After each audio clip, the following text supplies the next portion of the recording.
l'heure de votre rendez-vous du samedi, l'info des solutions qui s'intéressent à l'emploi. Le chômage n'est pas une fatalité. On va vous expliquer pourquoi. La question du jour, comment améliorer le marché de l'emploi? Je vous le disais tout à l'heure, près de 6 recrutements sur 10 sont jugés compliqués par les employeurs français. Alors, le chômage baisse un peu en France, mais pas autant qu'au Canada, où là-bas, on est quasiment à 5,3%. C'est un plus bas historique. Alors, comment améliorer la situation en France? On essaie d'y répondre avec Camille, évidemment, et nos invités en plateau. Bienvenue, messieurs. Brandon Varret, qu'on connaît bien ici, journaliste qui intervient sur France Info et spécialiste des archives politiques. Bonjour, Stéphane Gittiot, président de l'entreprise Cogent. Alors, pourquoi vous invitez? Parce que votre Cogent, c'est la première entreprise en France à avoir obtenu le label B Corp, qui est accordé aux marques qui affichent une triple performance économique, sociale et environnementale. Donc, vous avez peut-être des choses à nous apprendre. Et bienvenue aussi à Daïchen. Merci d'être avec nous. Bonjour, vous êtes directeur général de Demos, entreprise de formation professionnelle, et on sait bien à quel point c'est important de commencer par là, Camille. Et avant d'évoquer les solutions à mettre en place, on va peut-être évoquer celles qui ont déjà été mises en place, voir si elles ont été efficaces. Il faut récidiver avec vous, Brandon Varret. Le plein emploi, c'est l'objectif de n'importe quel gouvernement, finalement, quelle que soit sa couleur politique. Et les premières solutions pour enrayer le chômage, elles datent d'il y a longtemps. Il y a fort longtemps, exactement. Ouais. En fait, ça fait 45 ans que les gouvernements cherchent la solution. La première tentative remonte à 1977, sous Valéry Giscard d'Estaing.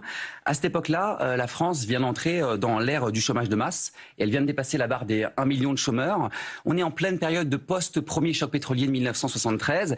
Plus de 4% de la population française est sans emploi. Et le taux de chômage atteint 9,2% chez les jeunes. Et c'est d'ailleurs cette catégorie de la population qui est concernée par ce nouveau plan gouvernemental du gouvernement, mené par celui à l'époque que l'on présente comme le meilleur économiste de France. C'est en 1977, c'est Raymond Barre. Écoutez-le.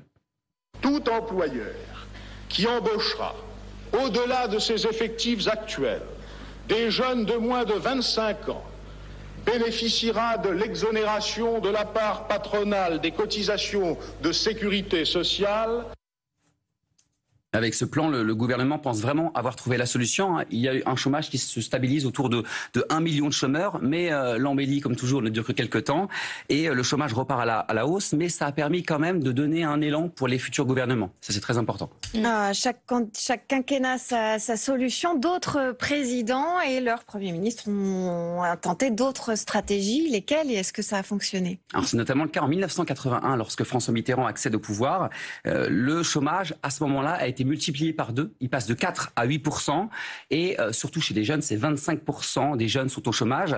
Et il y a une première tentative qui est tentée en 1984 par le plus jeune Premier ministre de la Ve République. C'est Laurent Fabius. Il invente les TUC. Alors, rien à voir avec les biscuits apéritifs. Ce sont les travaux d'utilité collective. Ce sont des stages à plein temps à mi-temps, qui permettent de favoriser l'insertion professionnelle des jeunes. Mais ça n'aura pas vraiment d'impact. Ensuite, on aura 1989 avec Michel Rocard qui va tenter le contrat emploi-solidarité. Oui. Mais là, pareil, pas d'impact non plus. Et il y a une vive polémique qui va être en place en France en 1994 avec la deuxième cohabitation. C'est Édouard Balladur qui veut lancer ce qu'on appelle le SMIC jeune, qui est sans doute le plus grand tollé social du siècle, du XXe siècle. L'objectif, c'est de payer les jeunes avec un salaire minimum au salaire minimum français.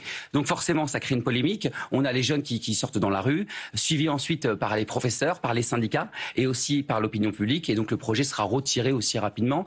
Mais il y a des tentatives de solutions à partir de ce moment-là. Les années mitterrandiennes, quand même, n'ont pas été très fructueuses dans la lutte contre le chômage. Et souvenez-vous de l'impuissance de François Mitterrand assumée et de ce fatalisme. Il était interviewé en 1993 et il disait ceci: tout a été essayé dans la lutte contre le chômage. Depuis maintenant 12 ans que j'occupe cette fonction, tout a été essayé. Ouais, c'est le président de la République qui dit ça. Juste pour donner un ordre d'idée, là on parlait d'1 million, puis doublé à 2 millions de chômeurs. Aujourd'hui, on a 3,5 millions de chômeurs. C'est-à-dire que à peu près 7%. Ouais. François Mitterrand qui avait l'air de dire que finalement, il n'y avait pas de solution. Ça n'était pas l'avis quand même de ses successeurs qui ont encore aussi tenté un peu autre chose. En 1997, le chômage atteint 10,7%. C'est un taux historique. Un jeune de moins de 25 ans sur 5 est au chômage. Et les socialistes vont faire naître ce qu'on appelle les emplois jeunes. C'est un CDD de 5 5 ans, prise en charge par l'État à une rémunération de 80% du SMIC. Et la croissance est de retour, le chômage repart à la hausse. Et d'ailleurs, selon une étude du ministère du Travail qui date de 2005, ce dispositif a permis la création de 310 000 emplois entre 1999 et 2005. 75% de ces emplois jeunes ont permis de retrouver un travail juste après. Donc, on a quelque chose d'intéressant à ce moment-là. Et d'ailleurs, le Premier ministre Lionel Jospin est satisfait de ce résultat. Il le disait au moment où il venait de signer son 200 millième emploi. C'était à Lille en 1999. Ils n'ont pas caché qu'il y avait eu des discussions, des tensions dans la négociation, mais que ça allait créer de l'emploi, qu'il y aurait la souplesse nécessaire pour que la production soit efficace, mais les avantages en termes d'emploi et en termes de gain de temps, sans toucher au salaire. Donc c'est quelque chose d'intelligent et d'intéressant. Alors, on va en parler aussi. Merci Brandon avec nos invités. Je vous rappelle qu'on est en période de réserve, interdiction de parler de politique, mais on peut parler d'outils économiques.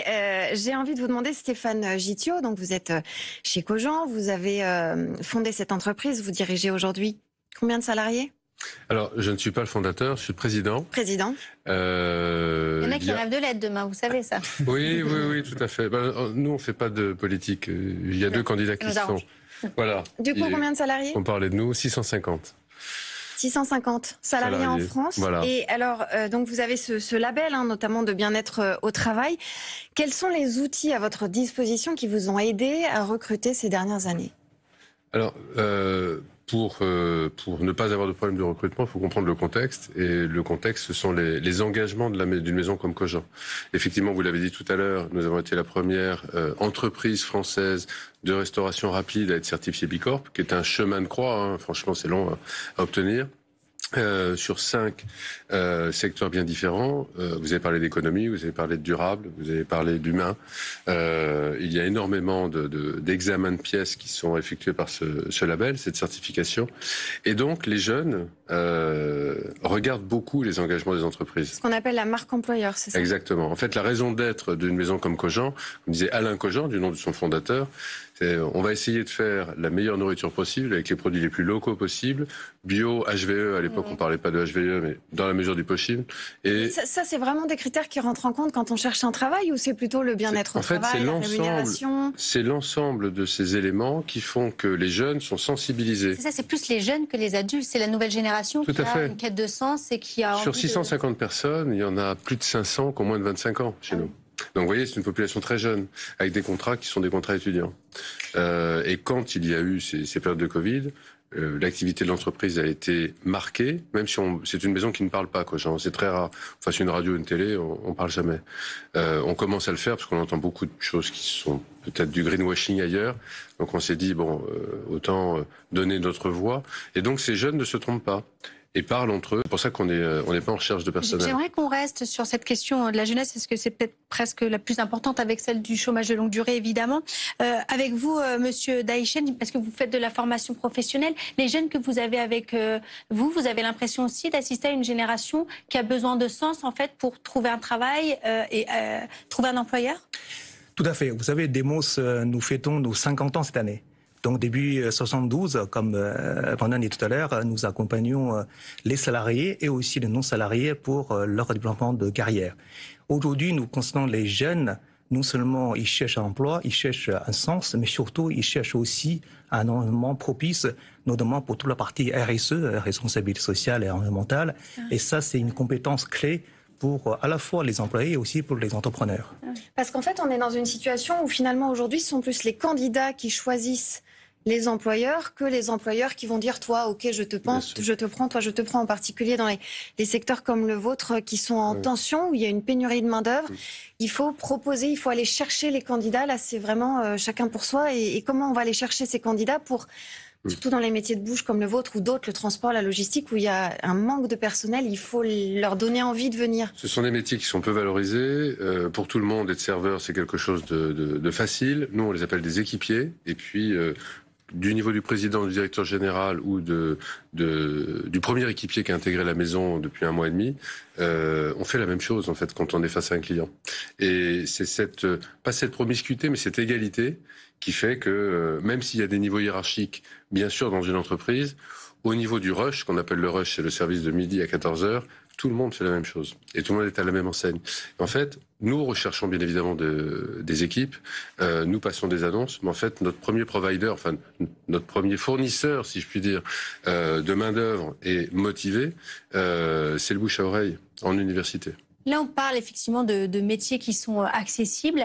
Nous, on voit dans les revues de presse, dans ce qu'on dit au jour le jour, il y a aussi toute une partie des Français qui se retrouvent marginalisés parce qu'il y a un problème de compétences dans le numérique notamment, ou une transformation du marché du travail qui valorise moins les métiers de main, des métiers d'effort physique aussi, mais alors parfois plus des compétences qui n'ont pas été transmises vraiment. Vous le sentez ça au niveau de la formation professionnelle? Est-ce que pour améliorer le marché du travail, il y a aussi des efforts à faire de ce côté-là, une carence? Je pense que vous avez raison de pointer ce sujet de l'emploi éloigné.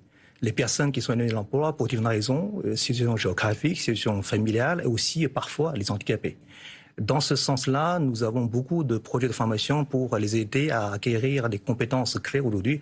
Je parlais tout à l'heure RSE, il y a deux autres. La première, c'est les compétences numériques, parce que toutes les entreprises changent leur business model, transformation numérique. Et deuxième chose importante, c'est aussi toute la partie formation des compétences pour s'adapter à la nouvelle organisation de travail. Vous savez que le Covid, le télétravail développe énormément. C'est une opportunité pour les personnes, les éloignées de l'emploi, de travailler, rester chez eux, notamment pour les handicapés. Mais travailler à distance, c'est assez compliqué. Manager un projet, manager une équipe, discuter, vendre à distance. Et ça, c'est une nouvelle compétence que nous sommes en train de construire de l'offre. Ouais. Au Canada, le très bon chiffre que vous citiez, Myriam, quasiment le plein emploi, 5%, en tout cas pour si c'était en France, 5%, ça serait le plein emploi. Ce bon chiffre, il a été obtenu aussi par une hausse des rémunérations, des salaires de plus de 3%. Est-ce que ça, c'est pas vraiment la clé? Est-ce que c'est pas ce dont on entend essentiellement parler ces derniers mois de la part des salariés et des candidats? Alors je suis désolé, là je prends ma casquette de manager d'entreprise. C'est celui qui remplit les chèques. Non, je ne crois pas que ce soit. Mais pour tous ceux qui nous écoutent aussi. C'est que si vous avez de l'emploi, que vous le payez 1 euro, 3 euros, 20 euros l'heure, vous avez quelqu'un pour remplir cet emploi vacant. Si vous n'avez pas d'emploi vacant, il y a une problématique. En fait, l'adéquation, elle n'est pas seulement sur le salaire, elle est surtout sur l'intérêt du travail et la raison d'être et de l'entreprise et de l'individu. Comment l'individu se situe dans une entreprise. Et honnêtement, les jeunes veulent aller travailler au Canada, veulent avoir une expérience en Australie. Pourquoi? Parce que leur qualité de travail est reconnue et ils se sentent bien dans l'entreprise. Voilà, c'est un peu un Eldorado. On a la chance d'avoir une maison... La maison bleue Cogent. Après, quand on acquiert des compétences, c'est qu'on se dit qu'on peut aller se vendre ailleurs pour plus cher, on part. Exactement. Ah d'accord, on n'augmente pas. Non, c'est pas ça.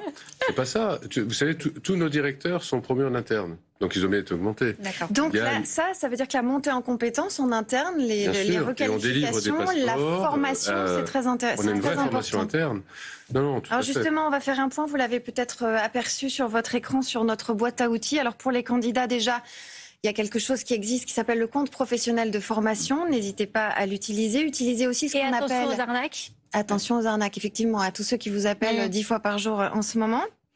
Mais quand même, ça permet de se former. Ce qu'on appelle les job boards, ce sont les sites internet dédiés à l'emploi qui ont des algorithmes qui permettent justement de faire matcher l'offre et la demande, les compétences et les besoins. Donc ça, c'est important pour pas être à côté de la plaque. Et puis chercher, on le disait, dans les secteurs en tension, la logistique, le transport, la santé, la distribution, l'hôtellerie, la restauration. Et puis pour les recruteurs, favoriser, vous le disiez, les reconversions et la montée en compétences, utiliser ces fameux job boards aussi quand on est recruteur. Les hausses de salaire, le temps de travail, l'équilibre vie pro, vie perso, vous en parliez, Myriam. Et puis proposer des missions variées avec du sens. Alors, je ne vais pas vous laisser le numéro de téléphone de Camille, mais vous n'hésitez pas à la contacter si vous avez besoin de conseils. Merci beaucoup, messieurs, d'avoir été avec nous. Brandon Varret, journaliste spécialiste. C'est toujours un plaisir de vous avoir en archives politiques. Et c'est toujours intéressant d'avoir aussi ce petit recul historique.